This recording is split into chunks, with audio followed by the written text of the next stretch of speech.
बहुत पुराने समय की बात है। एक बहुत गरीब औरत ने एक सुंदर बेटे को जन्म दिया। उस बच्चे के हाथ पर नीले रंग का एक बड़ा सा दाग था, जो पंडितों के अनुसार उसे भाग्यवान बना रहा था। उसके जन्म के साथ ही उस गांव के ज्ञानी ध्यानी पंडित ने भविष्यवाणी की कि यह बच्चा 14 साल की उम्र में एक राजकुमारी से विवाह करेगा और खुद राज करेगा। एक दिन ऐसा हुआ कि एक राजा शिकार खेलते हुए रास्ता भूलकर उसी गांव में आया, जहां उस बालक का जन्म हुआ था। गांव वालों ने उस राजा को पहचाना नहीं, क्योंकि उन लोगों ने कभी उसे देखा ही नहीं था। गांव के एक बूढ़े ने बातों बातों में राजा को बताया कि कुछ दिनों पहले उनके गांव में एक ऐसा बच्चा पैदा हुआ है, जो 14 साल की अवस्था में इस राज्य के राजा की लड़की से विवाह करेगा। राजा को ये बात सुनकर बहुत गुस्सा आया, क्योंकि कुछ दिन पहले उसके घर में एक बेटी का जन्म हुआ था। राजा वैसे भी बहुत ही घमंडी और कठोर हृदय का व्यक्ति था। राजा ने सोचा कि क्यों न मैं उस गरीब औरत को कुछ धन देकर इसका बच्चा इससे ले लूं और इसका काम तमाम कर दे, तो न ही यह भाग्यवान बच्चा रहेगा और न ही मेरी राजकुमारी से विवाह कर पाएगा। वह गांव के उस बूढ़े से बोला, बाबा, तुम मुझे उस औरत के पास ले चलो। वो उस बच्चे को ठीक ढंग से नहीं पाल पाएगी। मैं उस बच्चे को अच्छे ढंग से पालकर बड़ा करूंगा। बूढ़ा उस राजा को उस भाग्यवान बच्चे की मां के पास ले गया। राजा ने उससे अपना बच्चा देने की विनती की और बोला, तुम बहुत गरीब हो, इस बच्चे को कैसे पाल सकोगी? ये बच्चा मुझे दे दो, मैं इसे बहुत अच्छी तरह पालूंगा। वो गरीब औरत उसे अपना बच्चा देने से इनकार करती रही।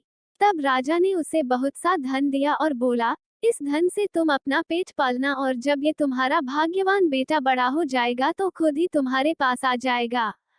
गरीब माँ ने सोचा, चूंकि यह बहुत ही भाग्यशाली बच्चा है, इसीलिए यह अमीर आदमी इसे लेने मेरे घर आ पहुंचा है। शायद यही ईश्वर की इच्छा है। बहुत सोच विचार के बाद उस गरीब औरत ने अपना बच्चा राजा को दे दिया। राजा ने उस बच्चे के लिए एक लकड़ी का संदूक खरीदा और उस संदूक में डालकर बहते हुए पानी में छोड़ दिया। उसने सोचा कि दम घुटने से बच्चा इस संदूक के अंदर ही मर जाएगा।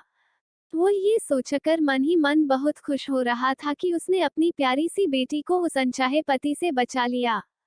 मारने वाले से बचाने वाला बड़ा होता है। यही उस बच्चे के साथ भी हुआ। वो लकड़ी का संदूक बहते बहते एक पंचक्की में जाकर अटक गया। उस पंचक्की पर काम करने वाले नौकर ने जब वो लकड़ी का बक्सा देखा तो बहुत खुश हुआ। उसने सोचा कि उस बक्से में जरूर ढेर सारा धन होगा। उसने पानी में घुसकर इस संदूक को बाहर निकाला। जब उसने संदूक को खोला तो देखा कि गंदे से कपड़े पहने एक बच्चा उसमें सो रहा था।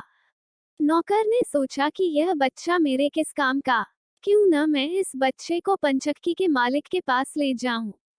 वो जरूर इसे अपने पास रख लेगा, क्योंकि उसका अपना कोई बच्चा नहीं है। ऐसा सोचकर वह नौकर उस बच्चे को अपने मालिक के पास ले गया। पंचक्की का मालिक उस बच्चे को देखकर बहुत खुश हुआ। उसने सोचा कि शायद ईश्वर ने उसकी पत्नी की प्रार्थना सुन ली और इस बच्चे को उसके पास भेज दिया। उन दोनों पति पत्नी ने बड़े प्यार और लगन से उस बच्चे को पालना शुरू किया। जैसे जैसे कह बच्चा बड़ा होता गया, उसके चेहरे पर तेज आता गया। उसे कोई भी देखता तो देखता ही रह जाता। एक दिन एक घटना ऐसी घटी, जिसने उस बच्चे के जन्म के समय की भविष्यवाणी को सच्चा सिद्ध कर दिया। राजा किसी काम से उसी रास्ते से बाहर जा रहा था, जिस रास्ते पर वह पंचक्की थी। रास्ते में अचानक बहुत बड़ा तूफान आ गया, तो राजा को उसी पंचक्की के पास रुकना पड़ा। राजा ने उस सुंदर से युवक को दुकान पर बैठे देखा तो उस पंचक्की के मालिक से पूछा, क्या ये तुम्हारा बेटा है? ये तो बहुत ही सुंदर है। चक्की का मालिक बोला, यह मेरा बेटा ही है, क्योंकि हमने ही इसे पाल पोस कर बड़ा किया है। आज से करीब 14 साल पहले ये बच्चा हमें एक लकड़ी के संदूक में मिला था। राजा को पुरानी बातें एकदम ताजा हो गई। उसे चक्की के मालिक की बात सुनकर बहुत आश्चर्य हुआ कि वह बच्चा, जिसे वह अब तक मरा हुआ समझ रहा था, अभी तक जिंदा है। उसने उस लड़के को खत्म करने की तरकीब फिर सोची। वह पंचक्की के मालिक से बोला, क्या आप इस लड़के को मेरा एक काम करने की आज्ञा दे सकते हैं? मैं रानी के पास एक पत्र भिजवाना चाहता हूँ। ये पत्र बहुत ही जरूरी है। मैं इस काम के लिए इसे सोने के 2 सिक्के दूंगा। लड़के ने फौरन हाँ कर दी और चक्की का मालिक भी उसे भेजने के लिए तैयार हो गया। राजा ने झट से अपनी रानी को एक पत्र लिखा। उसने लिखा, जैसे ही ये लड़का तुम्हारे पास मेरा ये पत्र लेकर पहुंचे, तुम इसे मरवा देना और महल से दूर दफना भी देना। ये सब कुछ मेरे वापस आने से पहले हो जाना चाहिए। इतना लिखने के बाद उसने मुहरबंद वह पत्र उस लड़के को दे दिया। लड़का उस पत्र को लेकर राजमहल की ओर चल दिया। वो आज तक अपने घर से कहीं बहुत दूर नहीं गया था, अतः राजमहल का रास्ता नहीं ढूंढ सका और जंगल में ही भटकने लगा। शाम ढल चुकी थी, तभी अंधेरे में उसे दूर से रोशनी आती दिखाई दी। वो दौड़कर उस रोशनी की तरफ गया तो देखा कि वहां पर एक छोटा सा कच्चा घर था। उस घर में कोई दरवाजा नहीं था। जब वो उस घर में घुसा तो उसने देखा कि एक बूढ़ी औरत आग जलाए बिल्कुल अकेली बैठी है। वो औरत उस लड़के को अपने सामने देखकर डर गई। उसने लड़के से पूछा, बेटा, तू कहाँ से आ रहा है और तुझे कहाँ जाना है? लड़के ने जवाब दिया, मैं पास के गांव की पंचक्की से आ रहा हूँ और रानी माँ को ये खत देने जा रहा हूँ। पर मैं इस जंगल में अपना रास्ता भूल गया हूँ। रास्ता ढूंढते ढूंढते शाम हो गई।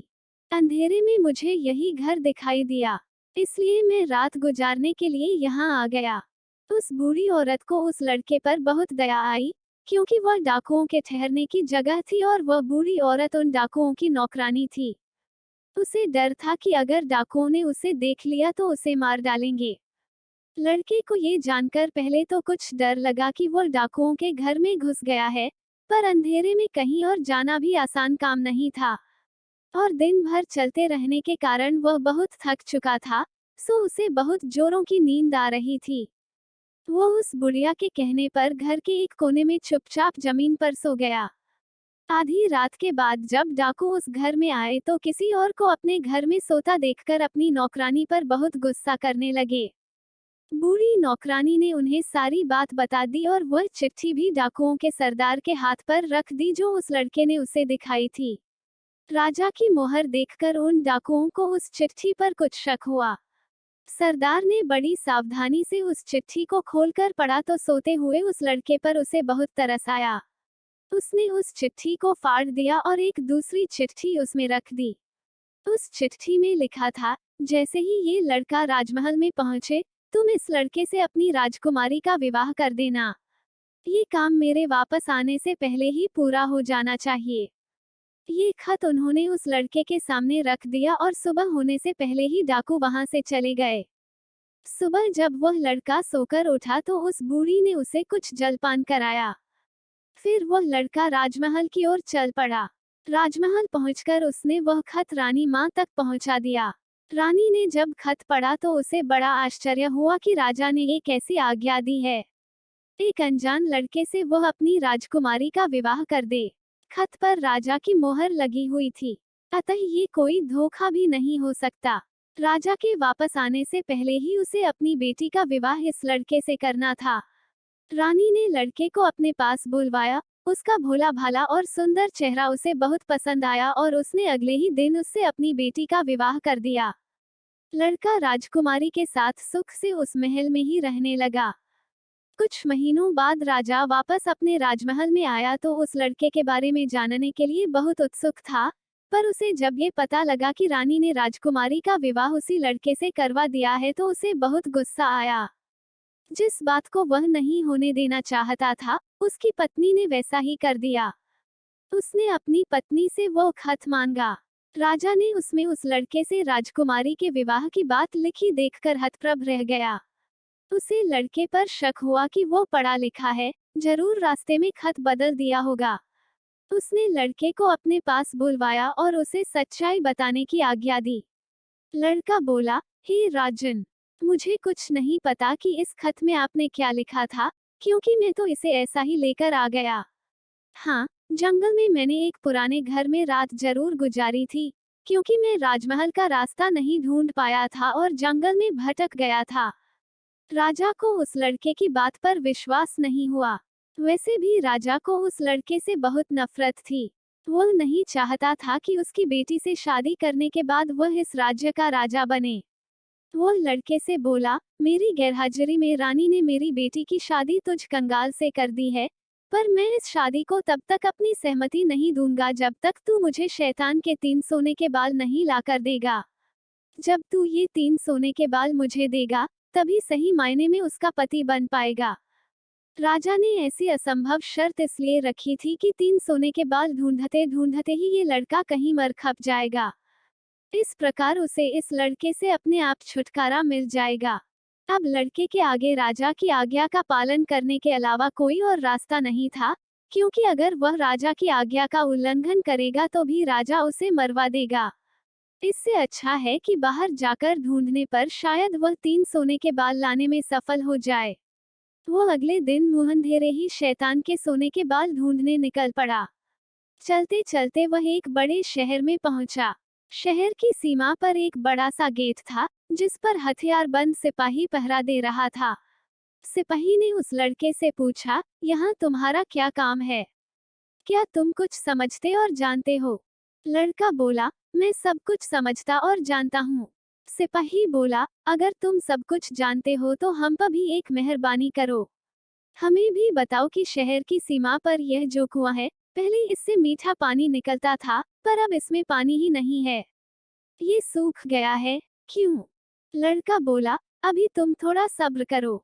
जब मैं अपना काम खत्म करके वापस आऊंगा तो तुम्हें बताऊंगा। इतना कहकर वह गेट से निकलकर आगे गया। उसके बाद वह दूसरे शहर के बड़े से गेट के पास पहुंचा तो वहां पर भी एक हथियारबंद सिपाही पहरा दे रहा था। उस सिपाही ने भी उस लड़के से पहले वाले सिपाही जैसा सवाल पूछा, तो लड़के ने उसे भी वही जवाब दिया। सिपाही बोला, अगर तुम सब कुछ समझते और जानते हो, तो कृपा करके मुझे इतना बताओ कि इस शहर की सीमा पर जो सेब का पेड़ लगा है, उसमें पहले सोने के सेब लगते थे, पर अब ये पूरी तरह सूख गया है, अब इसमें पत्तियां भी नहीं लगती। ऐसा क्यों? लड़का बोला, थोड़ा इंतजार करो। अपना काम पूरा करके आने पर मैं इसका जवाब तुम्हें बताऊंगा। इतना कहकर वह आगे चल दिया और चलते चलते तीसरे शहर की सीमा पर पहुंचा, तो वहां पर एक बड़ी सी नदी थी, जिसमें एक छोटी सी नाव थी और एक नाविक उस पर बैठा था। नाविक ने उससे पूछा, तुम यहाँ क्यों आए हो और यहाँ के बारे में क्या समझते जानते हो? लड़का बोला, मैं सब कुछ जानता हूँ। नाविक बोला, अगर तुम सब कुछ समझते और जानते हो तो कृपा करके मुझे बताओ कि आने जाने के इस काम से मुझे छुटकारा कैसे मिलेगा? लड़का बोला, इस सवाल का जवाब मेरे वापस आने पर तुम्हें जरूर मिलेगा, पर पहले तुम मुझे नदी पार करवाओ। नाविक ने उसे अपनी नाव पर बैठाकर दूसरे किनारे पर छोड़ दिया। जैसे ही वह नदी के दूसरे किनारे पर गया, उसे वहां नीचे की ओर जाने वाला कच्चा और अंधेरा सा रास्ता दिखाई दिया। वो उसी रास्ते पर चल पड़ा। काफी नीचे पहुंचने पर उसे एक बूढ़ी औरत आंगन में बैठी हुई दिखाई पड़ी। जैसे ही उसने उस घर में प्रवेश किया तो उस बूढ़ी औरत ने उससे पूछा, अरे बच्चे, तू कौन है? और यहाँ पर क्यों आया है? तुझे पता नहीं कि यहाँ पर शैतान रहता है? लड़का बोला, मैं ठीक जगह पर आ गया हूँ। अब तुम मेरी सहायता करो। मुझे शैतान के सिर के 3 सोने के बाल चाहिए, नहीं तो मुझे मेरी पत्नी वापस नहीं मिलेगी। बूढ़ी औरत बोली, बेटा, ये तो तेरी बहुत बड़ी मांग है। इसे पूरा करना इतना आसान नहीं है। जब राक्षस घर वापस आकर तुझे यहाँ देखेगा तो कच्चा ही चबा जाएगा। इसलिए मुझे ही तेरी रक्षा करनी पड़ेगी। उस बूढ़ी औरत को लड़के पर तरस आ गया। उसने छींटा बनाकर उसे अपनी स्कर्ट की चुन्टों में छुपा लिया। लड़का बोला, बूढ़ी माँ, मुझे आपसे 3 सवालों के जवाब भी पूछने हैं। पहला सवाल है, एक कुआं जिसमें से पहले शरबत की तरह मीठा पानी निकलता था, आजकल क्यों सूख गया है? दूसरा सवाल है कि एक सेब का पेड़ जिस पर पहले सोने के सेब लगते थे, अब उस पर पत्ते भी नहीं लगते, वह पेड़ क्यों सूख गया है? तीसरा सवाल है कि एक नाविक को क्यों हमेशा इधर से उधर जाना पड़ता है, उसे इससे छुटकारा क्यों नहीं मिलता? बूढ़ी धाई माँ बोली, ये तीनों बड़े कठिन सवाल हैं। इन सवालों के जवाब भी हमें राक्षस से ही मिल सकते हैं। मैं तेरे लिए यह कोशिश भी जरूर करूंगी, पर अब तू चुपचाप छुप जा, नहीं तो जिंदा नहीं बच सकता। शाम को राक्षस घर पहुंचा। अंदर घुसते ही उसने शोर मचाना शुरू कर दिया, मुझे अपने घर में किसी मनुष्य की गंध आ रही है। आज जरूर कुछ गड़बड़ है। यहाँ कौन आदमी आया था? इतना कहकर उसने पूरे घर में झांक कर देखा, पर उसे कोई भी मनुष्य नहीं मिला। उसकी धाई माँ उस पर गुस्सा करने लगी और बोली, अभी कुछ देर पहले ही तो मैंने पूरा घर साफ किया है। मुझे तो यहाँ कोई मनुष्य नहीं दिखाई दिया। लगता है तेरी नाक में ही मानस गंध घुस गई है। चुपचाप आराम से बैठ और भोजन कर। राक्षस को जब कोई मनुष्य नहीं मिला तो उसे अपनी धाई माँ की बात पर विश्वास करना पड़ा। वह चुपचाप खाना खाकर वहीं जमीन पर बिछी हुई बड़ी सी चटाई पर लेट गया। लेटते ही उसे नींद आ गई। उसकी धाई माँ भी आज उसके पास बिछी दूसरी चटाई पर लेट गई, क्योंकि आज उसे उस राक्षस के बालों से उसके सोने के 3 बाल तोड़ने थे। जब राक्षस नींद में जोर जोर से खर्ची लेने लगा तो धाई माँ ने उसके सिर से सोने का एक बाल उखाड़ लिया। राक्षस दर्द से कराह उठा, ओ माँ, तू ये क्या कर रही है? मेरे बाल क्यों खींच रही है? धाई माँ बोली, बेटा, मैंने अभी भयंकर सपना देखा, तो डर के मारे तेरे बाल पकड़ लिए। राक्षस बोला, ऐसा कौन सा सपना था जिससे तू इतना डर गई? बूढ़ी धाई माँ बोली, मैंने सपने में देखा कि बाजार वाला कुआं जिससे शरबत निकलता था अब सूखा पड़ा है।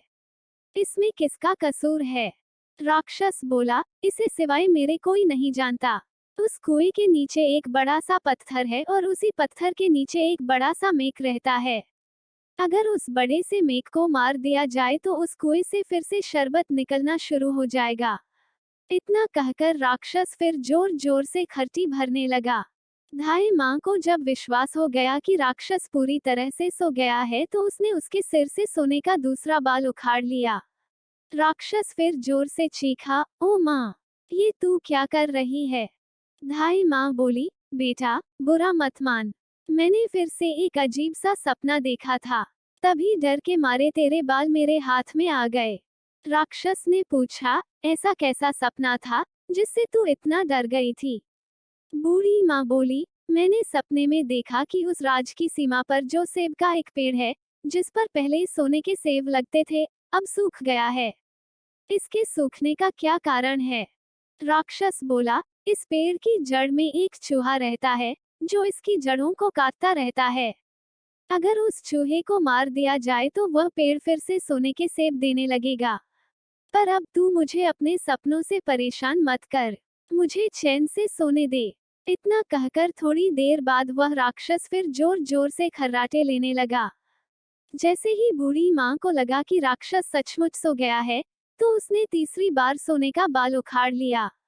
अब तो राक्षस गुस्से से आग बबूला हो गया और धाई माँ को खरी खोटी सुनाने लगा। धाई माँ उसे शांत करने की कोशिश करने लगी, फिर बड़े प्यार से बोली, बेटा, मैं इन अजीब अजीब सपनों का क्या करूं? अभी अभी मैंने फिर से एक अजीब सपना देखा।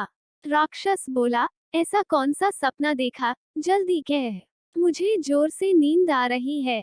बूढ़ी माँ बोली, मैंने सपने में देखा कि मुझसे एक नाविक शिकायत कर रहा था कि उसे हर समय इधर से उधर जाना पड़ता है। उसे इससे छुटकारा क्यों नहीं मिलता? इसमें उसका क्या कसूर है? राक्षस बोला, वह नाविक मूर्ख है।